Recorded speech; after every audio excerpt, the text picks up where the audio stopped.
Assalamualaikum warahmatullahi wabarakatuh. Perkenalkan, saya Alvin Nurmuflihin Farhatani dari kelompok yang beranggotakan Alvin Nurmuflihin Farhatani, saya sendiri, Agung Febriansyah, dan Naban Surya Permana.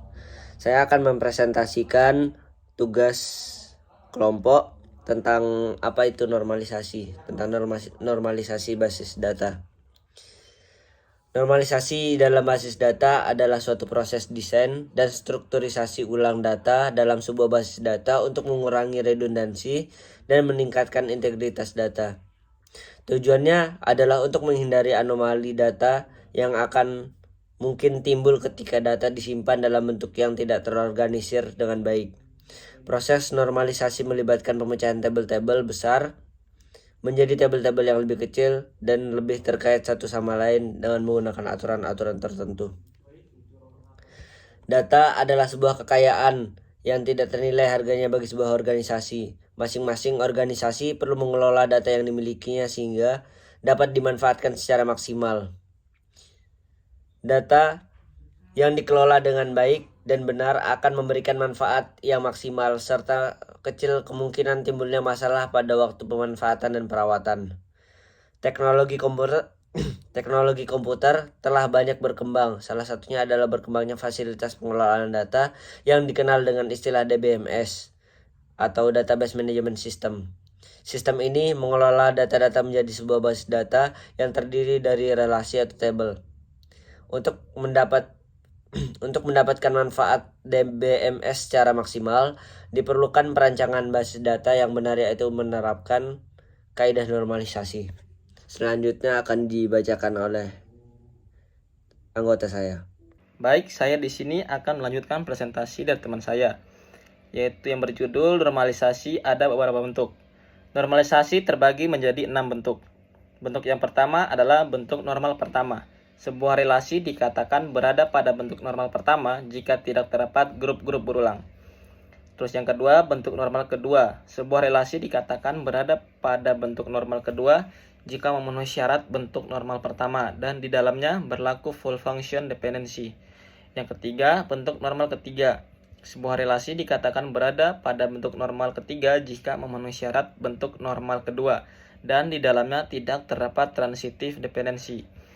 Yang keempat, bentuk normal Boyke-Encode. Bentuk normal ini merupakan perluasan dari bentuk normal ketiga. Suatu relasi berada pada bentuk BCNF apabila setiap determinan merupakan kandidat K. Masalah BCNF akan muncul apabila suatu relasi mengandung 3 keadaan berikut. Yang pertama, minimal terdapat 2 kandidat K. Yang kedua, seluruh kandidat K bersifat komposit. Yang ketiga, ada minimal salah satu atribut yang berpartisipasi pada lebih dari satu kandidat K. Terus yang kelima, bentuk normal keempat. Relasi berada pada bentuk normal keempat apabila memenuhi syarat BCNF dan di dalamnya tidak terdapat multi-value dependency. Dan yang terakhir adalah bentuk normal kelima. Relasi berbentuk normal kelima jika relasi tersebut dapat dipecah atau diproyeksikan menjadi beberapa relasi dan dari proyeksi-proyeksi itu dapat disusun kembali. Join menjadi relasi yang sama dengan keadaan semula. Sekian presentasi dari saya, akan dilanjutkan oleh teman saya yang bernama Naban. Saya Naban Surya Permana akan melanjutkan presentasi selanjutnya. Bagaimana cara melakukan normalisasi database? Untuk melakukan normalisasi database, kita harus mengidentifikasi data seperti apa yang akan disimpan. Untuk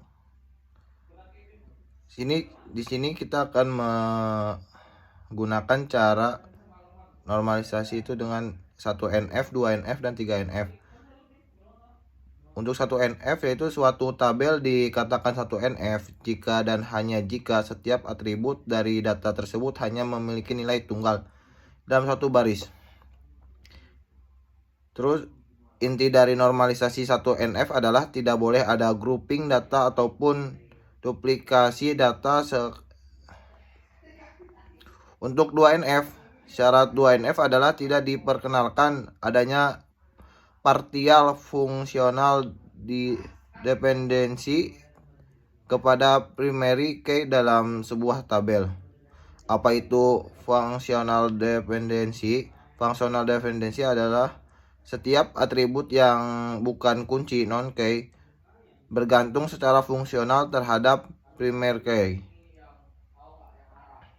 Intinya adalah pada tahap normalisasi 2NF, ini tabel tersebut harus dipecah berdasarkan primary key. Untuk selanjutnya 3NF.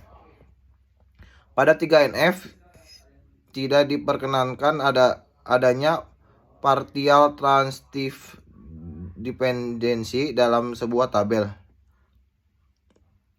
Apa itu transitive dependency? Transitive dependency biasanya terjadi pada tabel hasil relasi atau kondisi di mana terdapat 3 atribut A, B, C. Kondisi adalah A ke B dan B ke C, maka C dikatakan sebagai transitive dependency terhadap A melalui B. Intinya pada 3NF ini jika terdapat suatu atribut yang tidak bergantung pada primary key tapi bergantung pada file yang lain, maka atribut-atribut tersebut perlu dipisah ke tabel baru. Sudah. Sekian, terima kasih. Kurang lebihnya mohon maaf. Wassalamualaikum warahmatullahi wabarakatuh.